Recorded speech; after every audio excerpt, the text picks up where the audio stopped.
സ്തോത്രം കർത്താവെ. അതിരാവിലെ എഴുന്നേറ്റ് കർത്താവെ ഞങ്ങൾക്ക് നിന്റെ സന്നിധിയിൽ ഇരിക്കുവാൻ പ്രാർത്ഥിക്കുവാൻ കർത്താവെ നീ തന്ന ഈ അവസരത്തിനായിട്ട് ഞങ്ങൾ നിന്നെ സ്തുതിക്കുന്നു, സ്തോത്രം ചെയ്യുന്നു. കർത്താവെ, ഞങ്ങളെല്ലാം ഹാലേലൂയ, കർത്താവ് ഞങ്ങളോട് സംസാരിക്കും, ഞങ്ങളെ നിറയ്ക്കുമെന്ന് വാഞ്ചയോടെ നിന്റെ സന്നിധിയിൽ ഇരിക്കുന്നു. എല്ലാത്തിലും അപ്പുറത്തായി കർത്താവെ, ഹാലേലൂയ, കർത്താവ് ഞങ്ങളിൽ നിറയുവാൻ തക്കവണ്ണം ഹാലേലൂയ, കർത്താവെ, വചനത്തിന്റെ മർമ്മങ്ങളെ ഞങ്ങളുടെ ഹൃദയത്തിൽ വെളിപ്പെടുത്തിയിട്ട് കർത്താവ് ആഗ്രഹിക്കുന്നത് പോലെയായി തീരുവാൻ തക്കവണ്ണം ഞങ്ങളെ അവിടുന്ന് സഹായിക്കണമേ എന്ന് പ്രാർത്ഥിക്കുന്നു. ഹല്ലേലൂയ. സകലവും യേശുവിന്റെ നാമത്തിൽ തന്നെ. ആമേൻ, ആമേൻ. ഹല്ലേലൂയ, സ്തോത്രം. ആം, ആം, നമുക്ക് ഒരു വചനം വായിച്ചു തുടങ്ങാം. 2 തെസ്സലോന്യർ 2:14 ഞാൻ വായിക്കാം. നമ്മുടെ കർത്താവായ യേശുക്രിസ്തുവിന്റെ മഹത്വം പ്രാപിപ്പാനല്ലോ അവൻ ഞങ്ങളുടെ സുവിശേഷ ഘോഷണത്താൽ നിങ്ങളെ രക്ഷയ്ക്ക് വിളിച്ചത്. നമ്മളെ കർത്താവ് തെരഞ്ഞെടുക്കുമ്പോ കർത്താവിന്റെ ഹൃദയത്തിനകത്ത് ഒരു പദ്ധതി ഉണ്ടായിരുന്നു. കർത്താവിന്റെ ഹൃദയത്തിനകത്ത് നമ്മളെ ചുമ്മാ തെരഞ്ഞെടുത്ത് സ്വർഗത്തിൽ കൊണ്ടുപോയി വെക്കാൻ ആയിട്ടല്ല ദൈവം തെരഞ്ഞെടുത്തിരിക്കുന്നത്. അപ്പൊ ദൈവം ലോകസ്ഥാപനത്തിന് മുമ്പേ കർത്താവിന്റെ ഹൃദയത്തിൽ മറഞ്ഞു കിടന്ന ഒരു പദ്ധതിയായിരുന്നു നമ്മളെ ക്രിസ്തുവിന്റെ മഹത്വത്തിലോട്ട് നടക്കുക, അല്ലെങ്കിൽ ക്രിസ്തുവിന്റെ മഹത്വം പ്രാപിപ്പാനായിട്ടാണ് നമ്മളെ വിളിച്ചിരിക്കുന്നത്. അതാണ് ഈ വചനം പറയുന്നത്. പക്ഷെ ഈ ക്രിസ്തുവിന്റെ മഹത്വം പ്രാപിപ്പാനായിട്ട് ദൈവം ഒരു പ്രോസസ്സ് വെച്ചിട്ടുണ്ട്. അപ്പൊ ആ പ്രോസസ്സ് എങ്ങനെയാണെന്ന് നമുക്ക് അപ്പോസ്തലന്മാരെ വെളിപ്പെടുത്തി തരുന്നത്, അത് ലേഖനങ്ങളിലൂടെ വെളിപ്പെടുത്തി തരുന്നത്. സുവിശേഷം എടുത്ത കർത്താവ് പറഞ്ഞ കുറെ കാര്യങ്ങൾ നമുക്ക് മനസ്സിലാക്കാൻ പറ്റും. കർത്താവ് ഇപ്പം സെർമൻ ഓൺ ദ മൗണ്ടിൽ കർത്താവ് പറഞ്ഞ ഒരുപാട് കാര്യങ്ങളുണ്ട്. അപ്പൊ നമ്മൾ വിചാരിക്കും, ഓ കർത്താവ്, ഇതൊക്കെ എങ്ങനെ പാലിക്കാൻ, അനുസരിക്കാൻ ഒരു മനുഷ്യന് ചെയ്യാൻ പറ്റുന്ന കാര്യങ്ങളാണോ എന്ന് ചിന്തിക്കും. പക്ഷെ അത് അനുസരിക്കേണ്ടത് എങ്ങനെയെന്ന് അപ്പോസ്തോലന്മാർക്കാണ് ദൈവം വെളിപ്പെടുത്തി കൊടുത്തത്. അങ്ങനെ അപ്പോസ്തോലന്മാര് അത് ലേഖനങ്ങൾ വഴി നമുക്കത് പറഞ്ഞു തരുവാണ് ചെയ്യുന്നത്. അപ്പൊ നമ്മള് രക്ഷയ്ക്ക് വിളിച്ചിരിക്കുന്നത് എന്തിനാണെന്ന് വെച്ചാൽ ക്രിസ്തുവിന്റെ തേജസ് പ്രാപിപ്പാനാണ്. പഴയ നിയമത്തില് കുറെ ഭൗതികമായിട്ടുള്ള അനുഗ്രഹങ്ങളെ കുറിച്ചാണ് പറഞ്ഞിരിക്കുന്നത്. പക്ഷേ പുതിയ നിയമത്തില് ആത്മീയ അനുഗ്രഹങ്ങള്, അതുകൊണ്ടാണ് കർത്താവ് തന്റെ ആത്മാവിനെ നമ്മുടെ ഉള്ളിൽ അയച്ചിരിക്കുന്നത് കൊണ്ട് തന്നെ ക്രിസ്തുവിന്റെ സകല ആത്മീയ അനുഗ്രഹങ്ങളാൽ നമ്മൾ അനുഗ്രഹിച്ചിരിക്കുകയാണ്. അതുകൊണ്ട് നമ്മൾ കൂടുതൽ ഫോക്കസ് ചെയ്യണ ഭൗതികമായ അനുഗ്രഹങ്ങളിലല്ല, ആത്മീയമായ അനുഗ്രഹങ്ങളിലാണ്. അത് എങ്ങനെയാണ് നമ്മളിലൂടെ ഓപ്പറേറ്റ് ചെയ്യുന്നത്? ഒന്ന് നമ്മൾ അറിയേണ്ട കാര്യം, യേശുക്രിസ്തുവിൽ നമുക്ക് എന്തെല്ലാം ലഭിച്ചിരിക്കുന്നു എന്നതിന്റെ ഒരു ഉറപ്പ് നമുക്കുണ്ടായിരിക്കണം. അപ്പോ ഈ പ്രോസസ്സ്, ക്രിസ്തുവിന്റെ തേജസ് പ്രാപിപ്പാൻ ഉള്ള ആ ഒരു പ്രോസസ്സില് നമുക്ക് ആദ്യത്തെ സ്റ്റെപ്പ് എന്താണെന്ന് നോക്കാം. അത് റോമാലേഖനം 8-ാം അധ്യായം 1-ാം വാക്യം വായിക്കാം. അതുകൊണ്ട് ഇപ്പോൾ ക്രിസ്തു യേശുവിലുള്ളവർക്ക് ഒരു ശിക്ഷാവിധിയും ഇല്ല. ജീവന്റെ ആത്മാവിന്റെ പ്രമാണം എനിക്ക് പാപത്തിന്റെ മരണത്തിന്റെ പ്രമാണത്തിൽ നിന്ന് ക്രിസ്തു യേശുവിൽ സ്വാതന്ത്ര്യം വരുത്തിയിരിക്കുന്നു. ഇത് നമുക്ക് എല്ലാവർക്കും അറിയുന്ന ഒരു കാര്യമാണ്. അതുകൊണ്ട് ക്രിസ്തു യേശുവിലുള്ളവർക്ക് ഒരു ശിക്ഷാവിധിയുമില്ല. നമ്മളെല്ലാവരും രക്ഷപ്പെട്ടു, അല്ലെ? നമ്മളെല്ലാവരും ക്രിസ്തുവിൽ വീണ്ടും ജനിച്ചത് കൊണ്ട് നമ്മൾ ശിക്ഷാവിധിയിൽ വരാനിരിക്കുന്ന, അല്ലെങ്കിൽ ഇനി നമുക്ക് മരിച്ചു കഴിഞ്ഞ നരകത്തിൽ പോകും എന്നുള്ള ഒരു ഭയം നമുക്കില്ല. കാരണം ക്രിസ്തു യേശുവിൽ നമ്മൾക്ക് ശിക്ഷാവിധിയില്ല. പക്ഷെ ഇതിനേക്കാളെല്ലാം അപ്പുറത്ത് ആഴത്തിൽ നിന്നാണ് പൗലോസ് അത് സംസാരിക്കുന്നത്. ജീവന്റെ ആത്മാവിന്റെ പ്രമാണം മരണത്തിന്റെയും പാപത്തിന്റെ പ്രമാണത്തിൽ നിന്ന് നമുക്ക് ക്രിസ്തു യേശുവിൽ സ്വാതന്ത്ര്യം നൽകിയിരിക്കുവാണ്. ഓക്കെ, അപ്പൊ അത് പറയുമ്പോ നമുക്ക് വേറൊരു വചനം വായിക്കാം. റോമർക്ക് എഴുതിയ ലേഖനം 5-ാം അധ്യായം 12-ാം വാക്യം വായിക്കാം. അതുകൊണ്ട് ഏക മനുഷ്യനാൽ പാപവും പാപത്താൽ മരണവും ലോകത്തിൽ കടന്നു. ഓക്കെ, അപ്പൊ നമ്മള് രക്ഷിക്കപ്പെടുന്നതിന് മുമ്പ്, അല്ലെ, ഇപ്പൊ നമുക്കറിയാം ശിക്ഷാവിധി ഉള്ളത് ആർക്കാണ്? രക്ഷിക്കപ്പെടാത്ത എല്ലാവരുടെ മേലെ ശിക്ഷാവിധി വരും. രക്ഷിക്കപ്പെട്ട ക്രിസ്തുവേശുവിൽ വീണ്ടും ജനിച്ചവർക്ക് മാത്രമേ ശിക്ഷാവിധി ഒഴിഞ്ഞു പോകുന്നുള്ളൂ. ഓക്കെ, അപ്പൊ ഈ ഇത് വെച്ചിട്ട് നമ്മൾ ഏക മനുഷ്യനാൽ പാപവും പാപത്തിൽ മരണവും ലോകത്തിൽ കടന്നു. ഓക്കെ, അതാരാണ് ഏക മനുഷ്യൻ? ആദാമാണ്. ഈ ആദാമിൽ നിന്ന് നമുക്കുണ്ടായ ഫ്രൂട്ട് എന്താണ്? പാപവും മരണവും മാത്രമേ ഉണ്ടായിട്ടുള്ളൂ. നമ്മൾ വിചാരിക്കുന്നു നമുക്ക് കുറച്ച് നന്മയൊക്കെ ഉണ്ട്, വലിയ കുഴപ്പമൊന്നുമില്ല. പിന്നെ ചില മനുഷ്യരൊക്കെ ആണെങ്കിൽ പൈസ ഉണ്ടെങ്കിൽ ധാരാളമായി മറ്റുള്ളവരെ സഹായിക്കും. പിന്നെ ചില നല്ല അയൽപക്കം, നല്ല മനുഷ്യരൊക്കെ ആണെങ്കിൽ ഓടിപ്പോയിട്ട് അങ്ങോട്ടും ഇങ്ങോട്ടും ഒക്കെ സഹായിക്കുന്ന നല്ല മനുഷ്യരാ അല്ലെ? അവർക്ക് നമുക്ക് ചീത്ത മനുഷ്യരാണെന്ന് പറയാൻ പറ്റില്ല. ഇപ്പൊ നമ്മൾ നോക്കുവാണെങ്കിൽ ഒരുവിധം കുഴപ്പമില്ലാത്ത ഒരു വീട്ടിൽ ജനിച്ച ഒരു ആളാണെങ്കിൽ അയാള് നല്ല വിദ്യാഭ്യാസം കിട്ടുന്നു, നല്ല അപ്പനും അമ്മയും നല്ല ഡിസിപ്ലിൻഡ് ആയിട്ട് വളർത്തുന്നു, അതുപോലെ നല്ല ജോലി കിട്ടുന്നു. എന്നാൽ തെരുവിൽ വളർന്ന ഒരാള് നമ്മൾ ചിന്തിക്കുവാണെങ്കിൽ അയാള് തിന്മ മാത്രം പ്രവർത്തിക്കുന്നു. എന്നാൽ ഒരു നല്ല വീട്ടിൽ വളർന്നയാള് നന്മ കൂടെ. ഈ നന്മയും തിന്മയും ആദാമിൽ നിന്ന് ജനിച്ച ആരിലും നന്മ തിന്മയുടെ ഏറ്റക്കുറിച്ചിലുണ്ടാവുന്നു എന്ന് മാത്രമേ ഉള്ളൂ. പക്ഷേ ഈ മനുഷ്യനിലൂടെ രണ്ടുപേരിലൂടെ ഓടുന്നതും, അതായത് നല്ല വീട്ടിൽ ജനിച്ച ആളാണെങ്കിലും തെരുവിൽ ജനിച്ച ആളാണെങ്കിലും അവരിൽ ഓടുന്ന പ്രമാണം എന്താണ്? പാപത്തിന്റെയും മരണത്തിന്റെയും പ്രമാണം ആണ് ഓടിക്കൊണ്ടിരിക്കുന്നത്. ഞാൻ കുറെ നന്മ ചെയ്തു, ഞാൻ നല്ല വീട്ടിൽ ജനിച്ചു, നല്ല ഭാഷ സംസാരിക്കുന്നു, വിദ്യാഭ്യാസം ഉണ്ട് എന്ന് പറഞ്ഞത് കൊണ്ട് ഒരാൾക്കും ആ പ്രമാണത്തിൽ നിന്ന് രക്ഷപ്പെടാൻ പറ്റില്ല. മനുഷ്യന്റെ കഴിവ് കൊണ്ട് ഒരിക്കലും ആ പ്രമാണത്തിൽ നിന്ന് രക്ഷ പ്രാപിക്കാൻ പറ്റുന്നില്ല. അതുകൊണ്ടാണ് പൗലോസ് പറയുന്നത് ക്രിസ്തുവേശുവിലുള്ളവർക്ക് ഇനി ശിക്ഷാവിധി. അപ്പോ ഇത് യഹൂദന്മാർക്കൊന്നും ഒട്ടും ഇഷ്ടപ്പെട്ട ഒരു കാര്യമല്ലായിരുന്നു. യഹൂദന്മാരും ജാതികളെയും ദൈവം ഒന്നിപ്പിച്ചത് ക്രിസ്തുവേശുവില, ഏത്? വിശ്വാസത്താല്. അപ്പം യഹൂദന്മാർ വിചാരിച്ചുകൊണ്ടിരുന്ന ഞങ്ങൾക്ക് പ്രമാണമുണ്ട്, ഞങ്ങളാണ് ദൈവത്തിന്റെ മക്കള്, ഞങ്ങൾ മാത്രമേ ഉള്ളൂ നല്ല ആൾക്കാർ എന്ന് വിചാരിച്ചുകൊണ്ടിരുന്നിടത്താണ് കർത്താവ് സുവിശേഷം കൊണ്ടുവന്ന് അവർക്കും ജാതികൾക്കും രക്ഷ വരുത്തി, വിശ്വാസത്താൽ എല്ലാവർക്കും രക്ഷ വരുത്തിയപ്പോ യഹൂദന്മാർക്ക് അതൊരിക്കലും അംഗീകരിക്കാൻ പറ്റുന്ന ഒരു കാര്യമായിരുന്നില്ല. അപ്പൊ ദൈവത്തിന്റെ നീതി ഇങ്ങനെയാ ദൈവം വെളിപ്പെടുത്തുന്നത്. നമ്മൾ വിചാരിക്കും നമ്മൾ കുറെ നല്ല പ്രവൃത്തി ചെയ്തുകൊണ്ട് എന്നോടായിരിക്കും ദൈവം. അങ്ങനെയില്ല. ദൈവം നീതി എല്ലാവർക്കും ഒരേപോലെ വെളിപ്പെടുത്തി. യഹൂദനും ജാതിയും രക്ഷപ്പെടുന്ന വിശ്വാസത്താൽ മാത്രം. നല്ല വീട്ടിൽ ജനിച്ചാലും തെരുവിൽ ജനിച്ചാലും രക്ഷിക്കപ്പെടാൻ ദൈവം വെച്ചിരിക്കുന്ന നീതിയുടെ മാർഗം വിശ്വാസത്താൽ മാത്രമാണ്. അതുകൊണ്ട് ധനവാനായാലും ദരിദ്രനായാലും വിശ്വാസത്താൽ മാത്രമേ രക്ഷിക്കപ്പെടുന്നുള്ളൂ. അപ്പോ ഇതിന്റെ 5:17 വായിച്ചാല്, ഏകന്റെ ലംഘനത്താൽ മരണം ആ ഏകൻ നിമിത്തം വാണു എങ്കിൽ കൃപയുടെയും നീതിദാനത്തിന്റെയും സമൃദ്ധി ലഭിക്കുന്നവർ യേശുക്രിസ്തു എന്ന ഏകൻ നിമിത്തം ഏറ്റവും അധികം ജീവനിൽ വാഴും. അപ്പോ യേശുക്രിസ്തുവിൽ ജനിക്കുന്നവർക്ക് എന്താ ലഭിക്കുന്നത്? ജീവനിൽ വാഴാൻ, അത് ജീവൻ വരുവാണ്. അപ്പൊ മറ്റേയാൾക്കോ? നമ്മളെല്ലാവരും ആദാമിൽ ജനിച്ചവരാ അല്ലെ?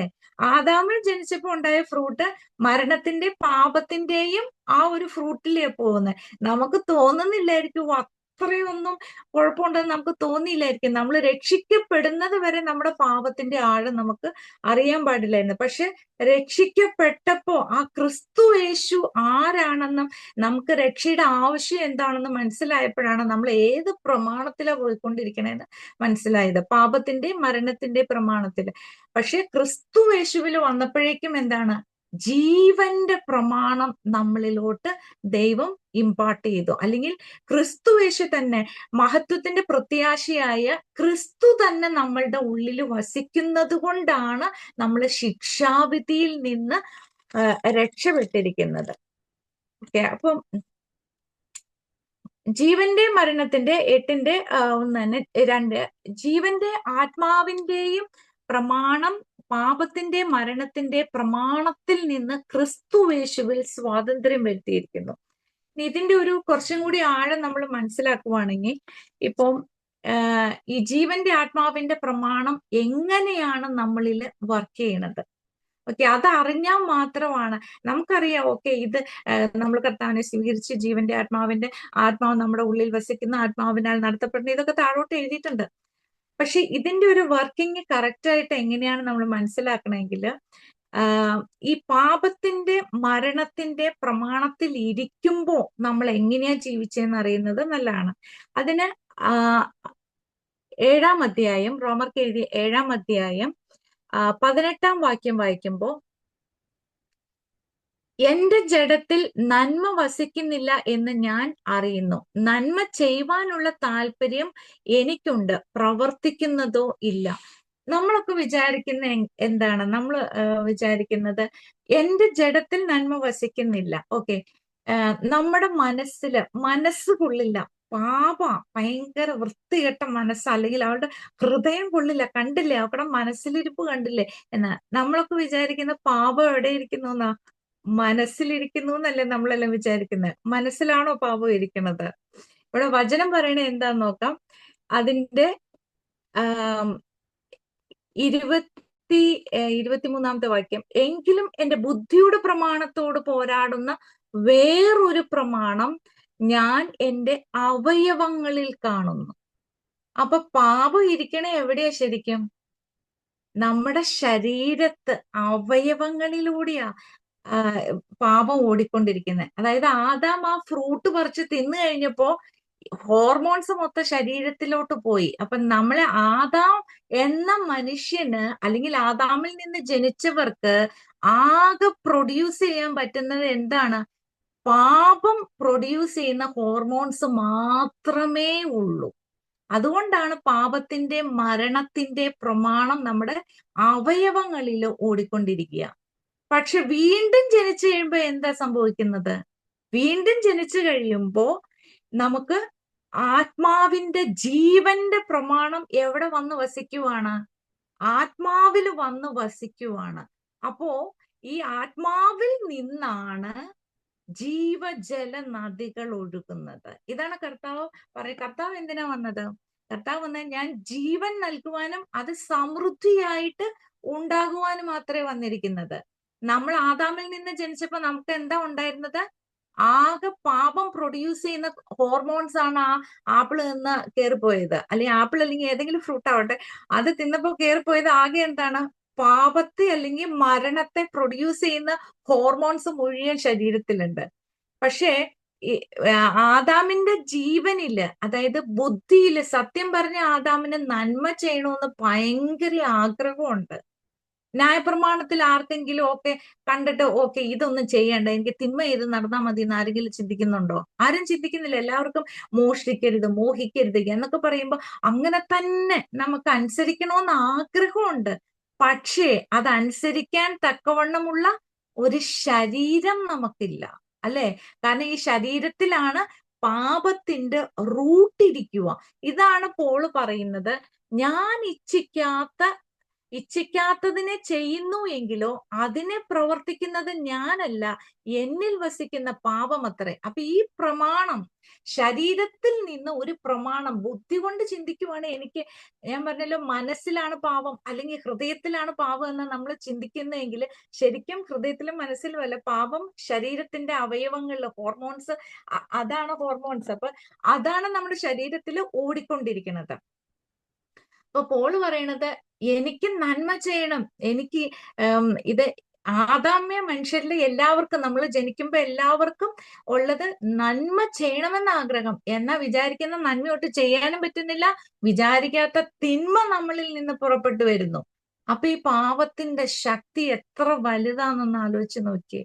നമുക്ക് രക്ഷപ്പെടാൻ എത്ര മോഹിക്കരുത് എന്ന് പറഞ്ഞാൽ, നമുക്കറിയാം ചില പാപങ്ങള് പരസ്യമായിട്ടല്ല, മോഹിക്കരുത്. നമ്മൾ മോഹിച്ചോ ഇല്ലയോ എന്ന് മറ്റുള്ളവർ അറിയുന്നില്ല, പക്ഷെ നമ്മളുടെ ഹൃദയത്തില് നമുക്കറിയാം നമ്മൾ മോഹിച്ചോ ഇല്ല. എത്ര മോഹിക്കരുതെന്ന് നമ്മൾ ഇങ്ങനെ ബലം പിടിച്ചിരുന്നാലും ഏതെങ്കിലും ഒരു അവസരം വരുമ്പോ നമ്മൾ മോഹിച്ചു പോവുകയാണ്.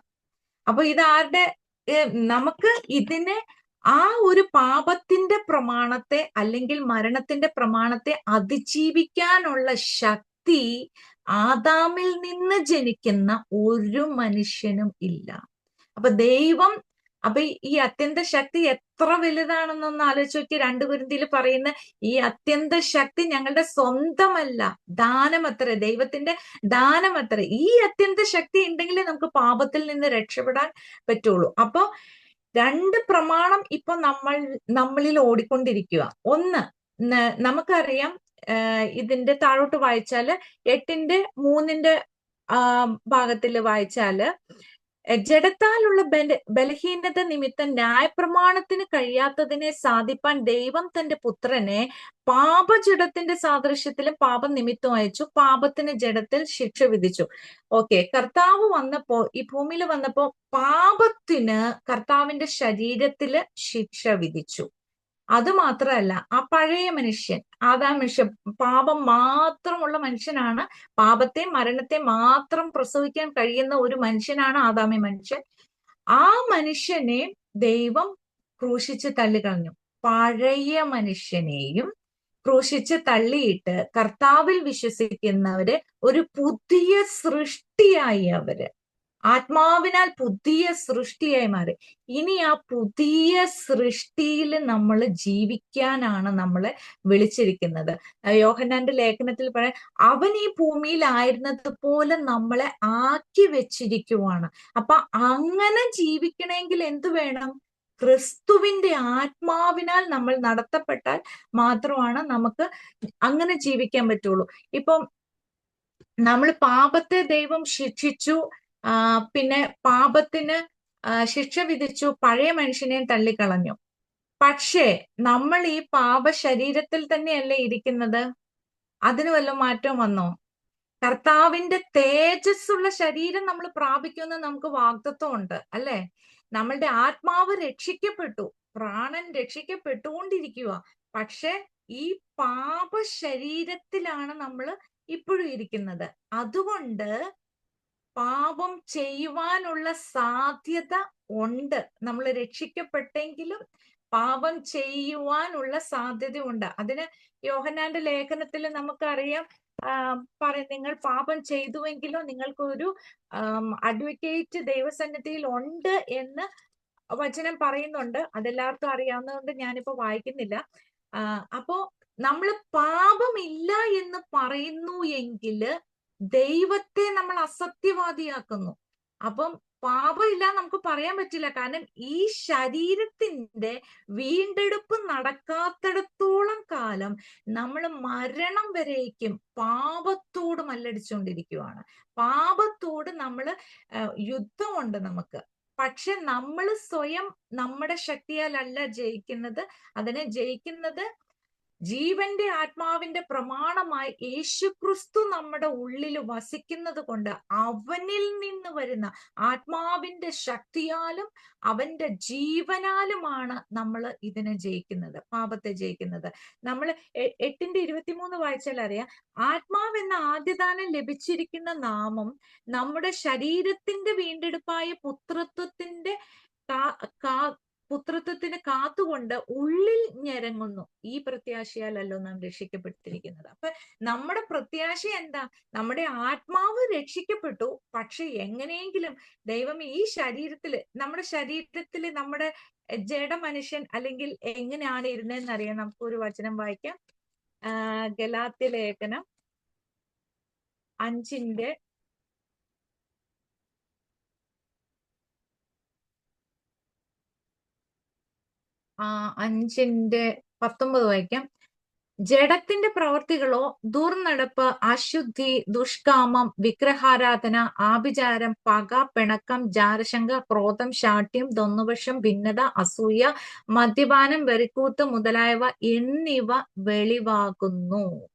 ഈ വക പ്രവർത്തിക്കുന്നവർ ദൈവരാജ്യം അവകാശമാക്കുകയില്ല എന്ന് ഞാൻ മുമ്പേ പറഞ്ഞതുപോലെ ഇപ്പോഴും നിങ്ങളോട് പറയുന്നു. അപ്പൊ ആദാമി മനുഷ്യനില് ഇതിനകത്ത് ഏതെങ്കിലുമൊക്കെ സ്വഭാവം നമുക്ക് ഉണ്ടായിരുന്നല്ലോ, അല്ലെ? ഏതെങ്കിലുമൊക്കെ ഉള്ള ആൾക്കാരാണല്ലോ. അപ്പൊ ഇതാണ് ആദാമി മനുഷ്യനിൽ ഇരിക്കുന്ന സ്വഭാവമാണ് ഈ പറഞ്ഞത്.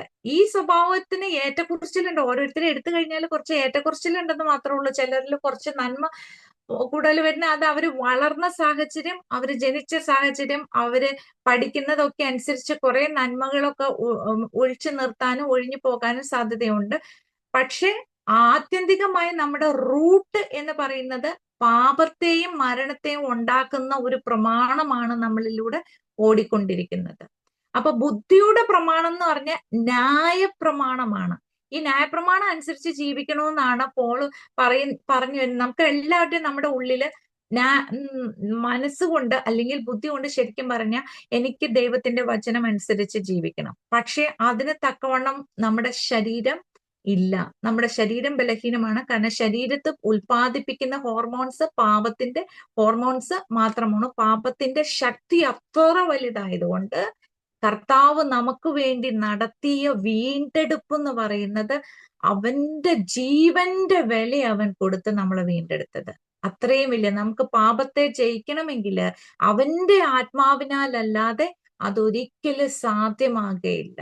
അപ്പൊ അവന്റെ ആത്മാവാണ് നമുക്ക് ജീവൻ നൽകുന്നത്. അവന്റെ ആത്മാവാണ് നമുക്ക് സമാധാനം. നമ്മുടെ ജീവനും ക്രിസ്തുവിന്റെ ജീവനും തമ്മിൽ എന്താ വ്യത്യാസം? നമ്മുടെ ജീവനിലുള്ളതാ ഇപ്പൊ ഞാൻ വായിച്ചത് 5:19. ഇതാണ് നമ്മുടെ ജീവനിൽ നിന്ന് പുറപ്പെട്ടു വരുന്ന സംഭവം. ക്രിസ്തുവിന്റെ ജീവനിൽ നിന്ന് എന്താണ് വരുന്നത്? അതാണ് 5:22. ആത്മാവിന്റെ ഫലമോ സ്നേഹം, സന്തോഷം, സമാധാനം, ദീർഘക്ഷമ, ദയ, പരോപകാരം, വിശ്വസ്തത, സൗമ്യത, ഇന്ദ്രിയജയം. ഈ വകയ്ക്ക് വിരോധമായി ഒരു ന്യായപ്രമാണവുമില്ല. അപ്പൊ ക്രിസ്തുവിന്റെ ജീവൻ നമ്മളിലൂടെ ഒഴുകിയാൽ മാത്രമേ ഈ ആത്മാവിന്റെ ഫലം നമ്മളിൽ കാണാൻ പറ്റുള്ളൂ. നമുക്കറിയാലോ, രക്ഷിക്കപ്പെട്ട ചില ആൾക്കാർ ഇപ്പോഴും പഴയ ഫലം പുറത്തു വരുന്നുണ്ടെങ്കിൽ എന്താണ് പ്രശ്നം? പഴയ ഫലം പുറത്തു വരുന്നുണ്ടെങ്കിൽ ഈ ആത്മാവിന്റെ ഫലം പുറത്തു വരുന്ന ക്രിസ്തുവിന്റെ ജീവൻ, കർത്താവ് പറഞ്ഞ ജീവജല നദികളും നമ്മളിൽ നിന്ന് ഒഴുകിയാലേ ഈ ആത്മാവിന്റെ ഫലം പുറത്തു വരുവുള്ളൂ. ഇല്ലെങ്കിൽ നമ്മൾ രക്ഷിക്കപ്പെട്ടിട്ട് പഴയ ഫലം തന്നെ പ്രകടിപ്പിച്ചുകൊണ്ടിരിക്കും. അതായിരുന്നു കൊരിന്ത്യ ലേഖനം നമ്മൾ വായിച്ചു നോക്കുമ്പോ, നിങ്ങൾ ജഡീകന്മാരാണ്, രക്ഷിക്കപ്പെട്ടു, കൃപാവരമുണ്ട്, ജ്ഞാനമുണ്ട്, പരിജ്ഞാനമുണ്ട്, വിവേകമുണ്ട്, എല്ലാം ഉണ്ട്. പക്ഷെ പൗലോസ് അവരെ കുറിച്ച് പറയാൻ, നിങ്ങൾ ജഡീകന്മാരാണ്. അവർക്ക് തമ്മിൽ ഈ ജഡത്തിന്റെ സ്വഭാവങ്ങളെല്ലാം അവരിലൂടെ പുറത്തു വന്നുകൊണ്ടിരിക്കുവാണ്. അത് ക്രിസ്തുവിന്റെ ജീവന്റെ നിറവിൽ നിന്ന് മാത്രമാണ് ഈ ആത്മാവിന്റെ ഫലങ്ങൾ പുറപ്പെട്ട് വരുള്ളൂ. അപ്പൊ ഇതാണ് കർത്താവ് പറയുന്നത്, ഫലം പുറപ്പെടുവിക്കാനാ നമ്മൾ വിളിച്ചിരിക്കുന്നത്. അപ്പൊ ഈ ഫലം പുറപ്പെടുവിക്കാൻ വിളിച്ചിരിക്കുന്ന നമ്മൾ ഫലം ഇല്ലാതെ ഇരുന്നാൽ എങ്ങനെയാണ്? ഈ ഫലം എങ്ങനെ? ആത്മാവിന്റെ ജീവന്റെ ആത്മാവിന്റെ ഒരു ഒഴുക്ക്. നമ്മളിപ്പോ പാപശരീരത്തിൽ, നമ്മളുടെ ശരീരം രക്ഷിക്കപ്പെട്ടിട്ടില്ല. അപ്പൊ പാപശരീരത്തിൽ നിന്ന് നമുക്ക് രക്ഷിക്കപ്പെട്ടിട്ടില്ലാത്തതുകൊണ്ട് പാപത്തിന്റെ എഫക്ട്സുകൾ നമുക്ക് എപ്പോഴും ഉണ്ടാകും. എന്താണത്? കാരണം നമ്മൾ 8:21 വായിച്ചു, നമ്മൾ ഈ പുത്രത്വത്തിന്റെ ഇതിനായിട്ട് നമ്മൾ കാത്തുകൊണ്ടിരിക്കുവാണ്. അപ്പൊ ഈ പാപ ശരീരത്തിൽ ഉണ്ടാകുന്നത് എന്തൊക്കെയാണ്? പാപരാഗങ്ങള്, ഇതെല്ലാം കർത്താവ് പാപത്തിന് ശിക്ഷ നൽകി, പഴയ മനുഷ്യനെ ക്രൂശിച്ചും കളഞ്ഞു. പക്ഷേ നമുക്കിതിന്റെ ഇഫക്ട്സ് ഉണ്ടാവും. എന്താണ് എഫക്ട്സ്? നമ്മൾ ഒരു പ്രശ്നത്തെ, ഇപ്പൊ പച്ചയായിട്ട് പറയാം, ഒരു പ്രശ്നത്തെ ഫേസ് ചെയ്യുമ്പോ ദുഷ്ടൻ ആദ്യം വന്നിട്ട് പറയും, നീ അന്ന് അങ്ങനെ ചെയ്തില്ലായിരുന്നോ, നീ ഇങ്ങനെ ചെയ്തില്ലായിരുന്നോ, നിന്റെ ജീവിതം അങ്ങനെയല്ലായിരുന്നു, ഇതുവരെ ശരിയായിട്ടുണ്ടോ, നീ പ്രാർത്ഥിച്ചത് ശരിയായില്ല, നിനക്ക് അങ്ങനെയല്ലായിരുന്നു, നിന്റെ പഴയ കാലം ഇങ്ങനെ. ഇത് ഇഫക്ട്സ് ഓഫ് സിൻ എപ്പോഴും ഈ പാപശരീരത്തിൽ ഇരിക്കുമ്പോ നമുക്കുണ്ടായിക്കൊണ്ടിരിക്കും. അപ്പൊ നമുക്ക് എപ്പോഴും എന്താണ്, എന്റെ കർത്താവ് ഈ പാപശരീരത്തിൽ നിന്ന് ആ തേജസ്സുള്ള ശരീരം ലഭിക്കാനുള്ള കൊതിയോടുകൂടിയാണോ നമ്മൾ ഓടുന്നത്? അത് വേറെ എന്തെങ്കിലുമൊക്കെ നേടാനാണോ? ഒത്തിരി കാര്യങ്ങൾ ഭൂമിയിൽ നമുക്ക് ദൈവത്തിന്റെ പർപ്പസ് ഫുൾഫില്ല് ചെയ്യാനായിട്ട് വെച്ചിട്ടുണ്ട്. പക്ഷേ പാസ്റ്ററായാലും പ്രോഫറ്റായാലും ബിലീവർ ആയാലും നമ്മൾ എപ്പോഴും കൊതിക്കുന്നത് എന്താണ്? ആ ക്രിസ്തുവിന്റെ തേജസ് പ്രാപിക്കാനാണ് നമ്മൾ കൊതിക്കുന്നത്. ക്രിസ്തുവിനെ പോലെ ആയിത്തീരുവാൻ ഈ ശരീരത്തിൽ വരുന്ന, നമുക്കറിയാം, നമ്മൾ ആഗ്രഹിക്കുന്നില്ല, രക്ഷിക്കപ്പെട്ടിട്ട് പോലും നമ്മൾ ആഗ്രഹിക്കാത്ത ഒരു സംഭവങ്ങൾ നമ്മളുടെ ഉള്ളിൽ കയറി വരുന്നുണ്ട്. അപ്പൊ അതിന് നമുക്ക് ജയിച്ച് ക്രിസ്തുവിനെ പോലെ ആയി തീരുന്നിടത്താണ് നമ്മൾ ജയം പ്രാപിക്കുന്നത്. അതിന് അത്യന്ത ശക്തി വേണം. അത്യന്ത ശക്തിയാലാണ് നമുക്ക് ഈ പാപത്തോട് നമ്മൾ ജയിക്കുന്നത്. അതിനു വേണ്ടി കർത്താവ് ആത്മാവ് ഇതിനു വേണ്ടിയിട്ടാന്നല്ല ഞാൻ പറയുന്നത്. ആത്മാവ് ഒത്തിരി കാര്യങ്ങൾ നമ്മളിലൂടെ ചെയ്തെടുക്കാനും, പക്ഷെ ഈ പാപത്തോട് നമ്മൾ എത്രമാത്രം എതിർത്ത് നിന്ന് ജയിക്കുന്നോ അത്രയും തേജസ്സാണ് നമ്മൾ പ്രാപിക്കുന്നത്.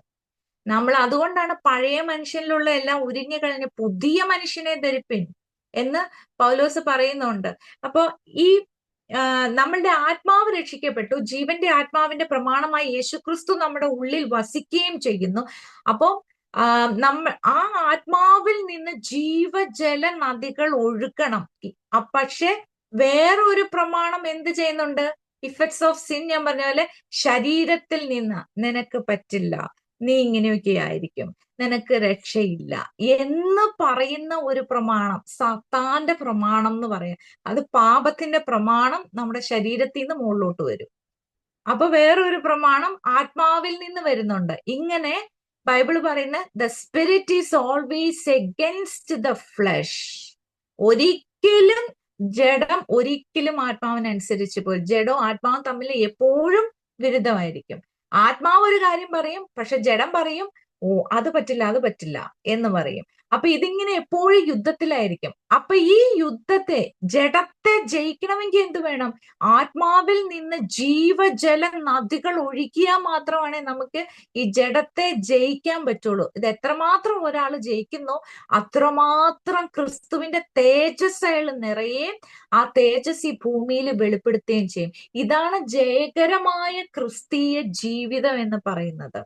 ഒരിക്കലും നമ്മൾ മിനിസ്ട്രി ചെയ്യാനായിട്ട് ഓക്കെ കർത്താവ് ഇങ്ങനെ വാഗ്ദത്തം പറഞ്ഞ് എനിക്ക് അത് ചെയ്ത്, അതൊക്കെ നമുക്ക് എല്ലാവർക്കും ചെയ്യണമെന്ന് ഭയങ്കര ആഗ്രഹം. പക്ഷെ കർത്താവിനെ സംബന്ധിച്ച് എന്താണെന്നറിയോ? ആദ്യം നമ്മൾ ഈ പാപത്തെ ജയിക്കാൻ തക്കവണ്ണം ജീവജല നദികൾ നമ്മളിൽ ഒഴുകി വരണം. ആ ജീവൻ നമ്മളിൽ നിറഞ്ഞാൽ മാത്രമേ ഇങ്ങനെ ജയകരമായ ഒരു ക്രിസ്തീയ ജീവിതം നമുക്ക് ഓടാൻ പറ്റുള്ളൂ. ഇതാണ് പൗലോസ് പറഞ്ഞ, ഞാനെല്ലാം ചപ്പും ചവറും എന്ന് എണ്ണുവാ. എന്ത്? ഈ ലോകത്തിൽ മാനം തരുന്ന ഒത്തിരി കാര്യങ്ങളുണ്ട്, അതൊക്കെ ഞാൻ ചപ്പും ചവറും എന്ന് എണ്ണിയിട്ട് ക്രിസ്തുവിന്റെ ജീവനെയാ നോക്കുന്നത്. അതെങ്ങനെ പ്രാപിക്കാൻ പറ്റും എന്നുള്ള ആ ഒരു കൊതിയോടെ എത്ര ഓടിയാലും നമ്മളിപ്പോ, ഞാൻ എപ്പോഴും ചിന്തിക്കും, ദൈവമേ ഇത്രയും ഓടി രക്ഷിക്കപ്പെട്ടിട്ട് ഇത്രയും നാൾ ഇത്രയും ഓടിയിട്ട് ഇത്രയല്ലേ ആയോളൂ, ഇനി എന്തോരം ഓടിയാലാണ് ക്രിസ്തുവിനെ പോലെ ആകാൻ പറ്റുന്നത്. ഈ ഒരു ചിന്ത ഉണ്ടെങ്കിൽ നമുക്ക് ക്രിസ്തുവിനെ പോലെ ആയി ഈ ഭൂമിയിൽ ദൈവം നമ്മളെ കുറിച്ച് ആഗ്രഹിക്കുന്ന പദ്ധതി, നമുക്ക് ദൈവം ആഗ്രഹിക്കുന്നത് പോലെ ദൈവ മക്കളിലൂടെ ദൈവത്തിന്റെ തേജസ് വെളിപ്പെടുത്താൻ. 2 കൊരിന്തി 4 നമുക്കറിയാം, ക്രിസ്തുവിനെ കണ്ണാടി പോലെ പ്രതിബിംബിക്കുന്നവരാക്കി തീരാനാണ് നമ്മൾ വിളിച്ചല്ലേ. 2 കൊരിന്തി 3 18 പറയുന്നത്, എന്നാൽ മൂടുപടം നീങ്ങിയ മുഖത്ത് കർത്താവിന്റെ തേജസ്സിനെ കണ്ണാടി പോലെ പ്രതിബിംബിക്കുന്നവരായി നാം എല്ലാവരും ആത്മാവാകുന്ന കർത്താവിന്റെ ദാനമായി തേജസ്സിന്മേൽ തേജസ് പ്രാപിച്ച് അതേ പ്രതിമയായി രൂപാന്തരപ്പെടുന്നു. ഇതിനെ നമ്മൾ വിളിച്ചത് ഈ തേജസ് എവിടെയാ പ്രാപിക്കുന്നത്? തേജസ് എവിടെയാ പ്രാപിക്കുന്നത്? ആത്മാവില് തേജസ് ഉണ്ട്. ഇനി അവിടെ പോയി തേജസ്, കാരണം ആത്മാവില് ക്രിസ്തു നമ്മുടെ ഉള്ളിൽ വസിക്കുന്ന ആത്മാവിൽ. പക്ഷെ ഈ തേജസ് നമ്മുടെ ഹൃദയത്തിൽ നിറയും തോറും അത് വെളിപ്പെടും, പുറമേയും വെളിപ്പെട്ടു വരും. അതാണ് നമ്മൾ കേട്ടിട്ടില്ല, ചില പണ്ടൊക്കെ കാതറിൻ കുൾമാൻ എന്നൊക്കെ പറഞ്ഞ് ഭയങ്കര പ്രസിദ്ധിയായ, അവരൊക്കെ നടക്കുമ്പോ തന്നെ ഭയങ്കര അനോയിന്റിങ് ആണ്, ഭയങ്കര അഭിഷേകത്തിൽ ആൾക്കാർ വീണു പോകുന്നു. അതുപോലെ തേജസ്. അപ്പൊ പൗലോസിന്റെ റൂമാലിട്ട് ഒക്കെ ഒത്തിരി പേര് സൗഖ്യമായവര്, വിടുതൽ സംഭവിച്ചവര്. എങ്ങനെയാണ് ഇത് സംഭവിക്കുന്നത്? എത്രമാത്രം ക്രിസ്തുവിനോട് നമ്മൾ അനുരൂപമായി തീർന്നോ അത്രയും തേജസ് നമ്മുടെ ഉള്ളിൽ നിറയുവാണ്. ഈ തേജസ് പുറത്തോട്ടും നമ്മളിൽ നിന്ന് പുറമോട്ട്. അതാണ് ജീവജല നദികൾ നിറഞ്ഞാലേ ഒഴുകാൻ പറ്റുള്ളൂ, നിറയാതെ ഒഴുകി പുറത്തു വരില്ല. അപ്പൊ ജീവജല നദികൾ ഒഴുകും തോറും നമ്മൾ ക്രിസ്തുവിന്റെ തേജസ് ലോകത്തിന് വെളിപ്പെടുത്തുവാണ്. ഈ തേജസ് എന്ന് പറഞ്ഞ ക്രിസ്തുവിന്റെ ജീവനിൽ നിന്നാണ് ഇതെല്ലാം വരുന്നത്. അതാണ് കർത്താവ് പറഞ്ഞ്, ജീവൻ നൽകുവാനാ ഞാൻ വന്നിരിക്കുന്നത്. ഈ ജീവൻ എവിടുന്ന്? ആത്മാവാണ് ജീവൻ പകരുന്നത്. അപ്പോഴാണ് ക്രിസ്തുവിന്റെ. ഇനി പോൾ പറയുന്ന വേറൊരു കാര്യമുണ്ട്, ഞാനല്ല ക്രിസ്തു അത്രേ എന്നെ ജീവിക്കുന്നത്. നമ്മളൊക്കെ അങ്ങനെയാണോ? ഞാനല്ല ക്രിസ്തു അത്രേ. നമ്മളൊക്കെ ഒരു പ്രശ്നം വരുമ്പോൾ നമ്മളെ ആരെങ്കിലും പ്രകോപിപ്പിച്ചു കഴിഞ്ഞാൽ ഏത് ജീവനാ പുറത്തു വരുന്നത്? ക്രിസ്തുവിന്റെ ജീവൻ പുറത്തു വരുമോ, അല്ലെങ്കിൽ കർത്താവിന്റെ ജീവനായിരിക്കുമോ? അപ്പൊ നമുക്ക് തന്നെ മനസ്സിലാക്കാൻ പറ്റുന്ന കാര്യമാണ് നമ്മളിൽ നിന്ന് പുറപ്പെടുന്നത് ഏത് ജീവനാണ്. ഇവിടെ നമുക്ക് യോഹന്നാന്റെ സുവിശേഷത്തിൽ ഒരു വചനം വായിക്കാം. യോഹന്നാൻ 12:25 പറയുന്നത്, തന്റെ ജീവനെ സ്നേഹിക്കുന്നവൻ അതിനെ കളയും. ഇഹലോകത്തിൽ തന്റെ ജീവനെ പകയ്ക്കുന്നവൻ അതിനെ നിത്യജീവനായി സൂക്ഷിക്കും. അപ്പോ നമ്മളുടെ ജീവനിൽ നിന്ന് പുറപ്പെടുന്ന കുറെ കാര്യങ്ങളുണ്ട്. അത് ഓരോ സാഹചര്യവും മുന്നിൽ വന്നു കഴിയുമ്പോ ഞാനല്ല ക്രിസ്തു അത്രേ ജീവിക്കുന്നത് എന്ന് പറയുവാൻ തക്കവണ്ണം നമുക്ക് ട്രാൻസ്ഫോർമേഷൻ ഉണ്ടോ? ഭർത്താവ് ദേഷ്യപ്പെടാം, മക്കള് നമ്മളെ പ്രകോപിപ്പിക്കാം, അല്ലെങ്കിൽ ഓഫീസിൽ ചെല്ലുമ്പോ പ്രശ്നമായിരിക്കും, അല്ലെങ്കിൽ നമ്മളെ കുത്താൻ വേണ്ടിയിട്ട് ദൈവം കുറെ ആൾക്കാരെ നിർത്തിയിട്ടുണ്ട്. എന്തിനാ? നമ്മൾ ക്രിസ്തുവിനോട് അനുരൂപരാകാൻ വിളിച്ചിരിക്കുന്ന ആൾക്കാരാണ്. അപ്പോ കുത്ത് കിട്ടിയില്ലേ നമ്മളും നമ്മുടെ പഴയ സ്വഭാവം കാണിച്ചുകൊണ്ടിരിക്കും. അതുകൊണ്ട് നമ്മൾ എല്ലാ സാഹചര്യങ്ങളും ഈ കുത്ത് കിട്ടുമ്പോഴൊക്കെ എന്റെ ദൈവമേ, ക്രിസ്തുവിനെ പോലെ ആകാൻ കർത്താവ് അവസരം ഒരുക്കിയതിനായിട്ട് സ്തോത്രം, അങ്ങനെ പറഞ്ഞ് നമ്മള് ക്രിസ്തുവിന്റെ ജീവൻ, ഞാൻ എന്റെ ജീവനെ വിട്ടുകളഞ്ഞ, അവൾ എന്തും പറയട്ടെ, എന്തു പറഞ്ഞാലും കുഴപ്പമില്ല, സകല ദീർഘക്ഷമയ്ക്ക് സകല സഹിഷ്ണുതയ്ക്കുമായി തന്റെ മഹത്വത്തിന്റെ ധനത്തിനൊത്തവണ്ണം വ്യാപരിക്കുന്ന ആത്മാവിനാൽ നമ്മളുടെ അകത്തെ മനുഷ്യൻ ശക്തിപ്പെട്ടാൽ മാത്രമേ ഇതൊക്കെ നമുക്ക് സഹിക്കാൻ പറ്റൂ. ആരെങ്കിലും നമ്മളെ അങ്ങ് ഭയങ്കരമായിട്ട് ഒരു വല്ലാത്ത രീതിയിൽ സംസാരിച്ചു കഴിഞ്ഞാൽ നമ്മുടെ ഉള്ളിലെ പലതും പുറത്തു ചാടും, അല്ലെ? മൂടുപടം ഇട്ട് വെച്ചിരിക്കുന്ന കുറെ കാര്യങ്ങളുണ്ടല്ലോ, നമ്മൾ ആരും അറിയാതെ മൂടുപടം ഇട്ട് വെച്ചിരിക്കുന്ന ഇതൊന്നും ആരും അറിയരുത്. പക്ഷേ നമ്മളെ പ്രകോപിപ്പിച്ചു കഴിയുമ്പോ, ചില സാഹചര്യങ്ങള് വന്നു കഴിയുമ്പോ നമ്മളുടെ ഉള്ളിലുള്ള പുറത്ത് ചാടും. ഉള്ളിലുള്ള പുറത്ത് ചാടണം, അപ്പോഴാ നമ്മൾ അറിയുള്ളൂ, ഓക്കെ, ഈ സ്വഭാവം എന്റെ ഉള്ളിൽ ഉണ്ടല്ലോ കർത്താവ്, ഇത് എനിക്ക് വേണ്ട. അത് നമ്മുടെ ജീവനിൽ നിന്ന് വരുന്ന. അപ്പൊ നമ്മൾ പറയണം, നമ്മുടെ ജീവനെ വിട്ടുകളഞ്ഞിട്ട് ആ ക്രിസ്തുവിന്റെ ജീവനിലോട്ട് പിടിക്കണം. ഇതാണ് കർത്താവ് പറഞ്ഞു, ബലാത്കാരികളാണ് ദൈവരാജ്യം പിടിച്ചെടുക്കുന്നത്. ബലാത്കാരത്തോടെ പിടിക്കേണ്ടി വരും. നമ്മള് ഓക്കെ എന്നും പറഞ്ഞിരുന്നാൽ ഈ സ്വഭാവം പോവില്ല. കാരണം ഇത് പാപ സ്വഭാവം. നമ്മളെ വീണ്ടെടുത്തിരിക്കുന്ന എന്താണ്? നമ്മുടെ സ്വഭാവത്തിൽ നിന്ന് ക്രിസ്തുവിന്റെ സ്വഭാവത്തിലോട്ടാണ് നമ്മളെ വീണ്ടെടുത്തിരിക്കുന്നത്. ഈ നമ്മുടെ ജീവനിൽ നിന്ന് ക്രിസ്തുവിന്റെ ജീവനിലോട്ടാണ് നമ്മളെ വീണ്ടെടുത്തിരിക്കുന്നത്. ആ ജീവൻ വരണമെങ്കിൽ എന്ത് വേണം? നമ്മൾ മരിച്ചേ പറ്റുള്ളൂ. നമ്മൾ മരിക്കണം. നമ്മൾ മരിച്ചില്ലെങ്കിൽ ക്രിസ്തുവിന്റെ, മരിക്കുന്നിടത്തല്ലേ പുനരുത്ഥാനത്തിന്റെ ശക്തി വ്യാപരിക്കുള്ളൂ. പയറ് പോലെ ഇരിക്കുന്നിടത്ത് പുനരുത്ഥാനത്തിന്റെ ശക്തി ഇതൊക്കെ ഞാൻ ശരിയാക്കാം, അവളെ ഞാൻ കാണിച്ചു കൊടുത്തേക്കാന്ന് പറഞ്ഞപ്പെടുത്ത് നമ്മുടെ ജീവനാ വ്യാപരിക്കുന്നത്. നമ്മുടെ ജീവൻ വ്യാപരിക്കുന്നിടത്ത് അല്ലെങ്കിൽ വെളിപ്പെടുന്നിടത്ത് ക്രിസ്തുവിന്റെ ജീവനും വരില്ല, ശക്തിയും വരില്ല. അപ്പൊ നമ്മള് മരിക്കേണ്ടി വരും, അല്ലെ? അങ്ങനെ ഓരോ സാഹചര്യത്തിലും നമ്മൾ മരിച്ചുകൊണ്ടിരിക്കുമ്പോഴാണ് ക്രിസ്തുവിന്റെ ജീവൻ വെളിപ്പെടുന്നത്.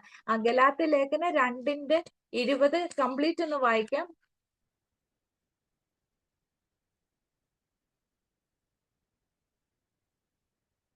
2:20, ഞാൻ ക്രിസ്തുവിനോട് കൂടെ ക്രൂശിക്കപ്പെട്ടിരിക്കുന്നു. അപ്പൊ ക്രൂശിക്കപ്പെട്ടു. നമ്മളുടെ പഴയ മനുഷ്യൻ, അല്ലെങ്കിൽ പാപം മാത്രം അവിടെ ശിക്ഷിച്ചു എന്നല്ല എഴുതെ, ഞാൻ ക്രിസ്തുവിനോട് കൂടെ ക്രൂശിക്കപ്പെട്ടിരിക്കുന്നു എന്ന് എഴുതിയാണ്. പഴയ മനുഷ്യൻ ക്രിസ്തുവിനോട് കൂടെ ക്രൂശിക്കപ്പെട്ടിരിക്കുന്നു. ഇനി ജീവിക്കുന്നത് ഞാനല്ല, ക്രിസ്തു എന്നിൽ ജീവിക്കുന്നു. ക്രൂശിക്കപ്പെട്ടു മരണപ്പെട്ടു പോയ ആൾക്ക് ഇനി ജീവിക്കാൻ പറ്റില്ലല്ലോ. അപ്പൊ പിന്നെ ആര് ജീവിക്കും? ക്രിസ്തുവാണ്. ജീവനുള്ള ക്രിസ്തുവാണ് നമ്മില് ജീവിക്കുന്നത്. ഇപ്പോൾ ഞാൻ ജഡത്തിൽ ജീവിക്കുന്നതോ എന്നെ സ്നേഹിച്ച് എനിക്ക് വേണ്ടി തന്നെത്താൻ ഏൽപ്പിച്ചു കൊടുത്ത് ദൈവപുത്രങ്കിലുള്ള വിശ്വാസത്താൽ അത്രേ ജീവിക്കുന്നത്. ഓക്കെ, ഞാൻ ഈ പഴയ ജഡത്തിൽ തന്നെയാ ഇരിക്കുന്നത്, അല്ലെ? നമുക്ക് ജഡമൊന്നും മാറിയിട്ടില്ലല്ലോ. നമ്മൾ രക്ഷിക്കപ്പെട്ടെന്ന് പറഞ്ഞ് ജഡം മാറിയിട്ടില്ല. അപ്പൊ ഈ പഴയ ജഡത്തിൽ ഇരുന്നു കൊണ്ട് വിശ്വാസത്താൽ നമ്മൾ വിശ്വസിക്കുമ്പോൾ ആരാണ്? ക്രിസ്തുവാണ് എന്നിലൂടെ ജീവിക്കുന്നത്. അത് ക്രിസ്തു നമ്മളിലൂടെ ജീവിച്ചാൽ മാത്രമേ നമുക്ക് ക്രിസ്തുവിന്റെ തേജസ് വെളിപ്പെടുത്താൻ പറ്റുള്ളൂ. ക്രിസ്തുവിന്റെ സ്വഭാവം നമ്മളിലൂടെ, ആത്മാവിന്റെ ഫലങ്ങൾ വെളിപ്പെട്ടു വരുള്ളൂ. നമുക്ക് തോന്നും ആ ആത്മാവിനെ ഇങ്ങ് തന്നേരം ഞാൻ ജീവിച്ചോളാം എന്ന് തോന്നും. ഒരു കാര്യമില്ല, നമുക്ക് ജീവിക്കാനേ പറ്റില്ല. ക്രിസ്തു തന്നെ നമ്മളിൽ ജീവിക്കാൻ. അതാ കൊലോസ്യരോട് പറയണത്, മഹത്വത്തിന്റെ പ്രത്യാശ ക്രിസ്തു നിങ്ങളിൽ ഇരിക്കണ്ട, നിങ്ങളൊന്നും ചെയ്യണ്ട, ക്രിസ്തു നിങ്ങളിൽ ഉരുവാകുവോളം ഞാൻ പ്രസവവേദന അനുഭവിച്ചുകൊണ്ടിരിക്കുക. എന്തിനാ പൗലോസ് പ്രസവവേദനയൊക്കെ അനുഭവിക്കുന്നത്? സ്ത്രീകൾക്ക് പറഞ്ഞിട്ടുള്ള കാര്യങ്ങള്. പൗലോസ് പ്രസവവേദന അനുഭവിക്കാന്ന് പറഞ്ഞത് ക്രിസ്തു നമ്മുടെ ഉള്ളിലുണ്ട്, അവന് നമ്മൾ ജീവിക്കാൻ വിടാതെ നമ്മൾ തന്നെ ജീവിക്കുന്നത് കൊണ്ടാണ് പൗലോസ് പറയണത് ക്രിസ്തു നിങ്ങളിൽ ഉരുവാകുവോളം എന്ന് പറഞ്ഞാൽ ക്രിസ്തു നമ്മളുടെ ജീവിതത്തിന്റെ എല്ലാ മേഖലകളിലും ക്രിസ്തുവിനെ ജീവിക്കാൻ വിടുക. ആ ക്രിസ്തു ജീവിച്ചാൽ മാത്രമേ ദൈവത്തിന്റെ മഹത്വം, ദൈവത്തിന്റെ തേജസ്, നമ്മളുടെ നമ്മൾ രക്ഷിക്കപ്പെടാൻ, നമ്മുടെ കൂടെ നിൽക്കുന്നവരൊക്കെ രക്ഷിക്കപ്പെടാൻ നമ്മൾ പ്രാർത്ഥിക്കുന്നുണ്ട്. ഇവരുടെ ഒക്കെ രക്ഷ എന്ന് പറയുന്നത് നമ്മളിൽ എത്രമാത്രം ക്രിസ്തു നിറഞ്ഞു എന്നുള്ളതാണ്. എത്രമാത്രം. അതിനൊരു വചനം കൂടി വായിച്ചിട്ട് നമുക്ക് ക്ലോസ് ചെയ്യാം. എഫേഷ്യൻസ് 3:16.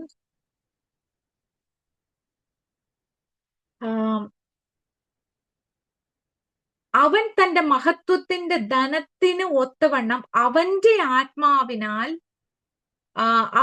ആത്മാവിനാൽ നിങ്ങൾ അകത്തെ മനുഷ്യനെ സംബന്ധിച്ച് ശക്തിയോടെ ബലപ്പെടേണ്ടതിനും ക്രിസ്തു വിശ്വാസത്താൽ നിങ്ങളുടെ ഹൃദയത്തിൽ വസിക്കേണ്ടതിനും വരം നൽകണം എന്നും നിങ്ങൾ സ്നേഹത്തിൽ വേരൂന്നി. ഓക്കെ, അപ്പൊ വിശ്വാസത്താൽ, ക്രിസ്തു വിശ്വാസത്താൽ നിങ്ങളുടെ ഹൃദയങ്ങളിൽ വസിക്കേണ്ടതിന് വരം നൽകണം. അപ്പൊ കർത്താവ് എപ്പോഴും വസിക്കണില്ലേ നമ്മുടെ ഹൃദയത്തില്? ഇടയ്ക്കിടയ്ക്ക് വന്നും പോയി വിസിറ്റ് ചെയ്യും. മാവേലി വന്നും പോയി ഇരിക്കും മാതിരി കർത്താവ് ഇടയ്ക്ക് വന്നും പോയി ഇരിക്കുവാണോ? ക്രിസ്തു വിശ്വാസത്താൽ നമ്മളുടെ ഹൃദയത്തിൽ വസിക്കണം. എങ്കിൽ മാത്രമേ ഈ ഫലങ്ങള്, അല്ലെങ്കിൽ ക്രിസ്തുവിന്റെ ജീവൻ, ഇപ്പൊ നമ്മൾ ഒരു പ്രശ്നത്തെ ഫേസ് ചെയ്യുമ്പോൾ ക്രിസ്തുവിന്റെ ജീവനിൽ എന്തുണ്ട്? സമാധാനമുണ്ട്, സ്വസ്ഥതയുണ്ട്, സന്തോഷം. നിങ്ങൾ എന്റെ അടുക്കൽ വരുവിൻ, ഞാൻ നിങ്ങൾക്ക് സമാധാനം നൽകാൻ. കർത്താവ് വെറുതെ പറഞ്ഞല്ല, ക്രിസ്തുവിന്റെ ജീവനിൽ നിന്ന് ഇതെല്ലാം പുറപ്പെടുന്നത്. അവന്റെ ജീവനകത്ത് സമാധാനം, സ്വസ്ഥത, സന്തോഷം എല്ലാം ഉണ്ട്. ഈ ജീവൻ നമ്മളുടെ ഹൃദയത്തിനകത്ത് വെളിപ്പെട്ടാൽ മാത്രമേ നമുക്കും സ്വസ്ഥമായിട്ടിരിക്കാൻ പറ്റുള്ളൂ. അതായത് നമ്മൾ ഒരു പ്രശ്നങ്ങളെ ഫേസ് ചെയ്യുമ്പോൾ ആ ക്രിസ്തുവിന്റെ ജീവൻ അവിടെ നിറഞ്ഞിട്ടുണ്ടെങ്കിൽ നമുക്ക് പ്രശ്നമില്ല. കാരണം നമ്മുടെ സോള്, ബോഡി പഴയ സോളും ബോഡിയായിട്ട് തന്നെ ഇരിക്കുന്നത്. അപ്പൊ ആ ഹൃദയത്തിനകത്ത്, ഇപ്പൊ സപ്പോസ് ആ ഹൃദയത്തിന് ഒരു 10 അറകളുണ്ടെന്ന് വെച്ചോ. ഈ 10 അറകളില് ഒരറയിൽ മാത്രമാണ് ക്രിസ്തുവിന് പ്രവേശനം ഉള്ളൂ എങ്കിൽ, അതാണ് വസിക്കേണ്ടതിന്, ക്രിസ്തു നമ്മുടെ ഹൃദയത്തിൽ വസിക്കേണ്ടതിന് വരം നൽകണം. വിശ്വാസത്താലാണ് ക്രിസ്തു വസിക്കുള്ളൂ. ചുമ്മാ ക്രിസ്തു വസിക്കില്ല.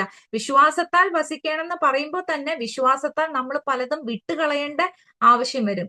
കർത്താവെ, അവൾ എന്നെ അപമാനിക്കുന്നു, പരിഹസിക്കുന്നു, പുച്ഛിക്കുന്നു, ഞാൻ ഇങ്ങനെ കടന്നു പോകുന്നു എന്ന് പറയുമ്പോൾ അത് ഞാൻ വിട്ടുകളഞ്ഞിട്ട് ക്രിസ്തുവിലോട്ട് നമ്മൾ പിടിക്കുമ്പോഴാണ് നമ്മൾ അവിടെ ജയാളികളായിട്ട് മാറുന്നത്.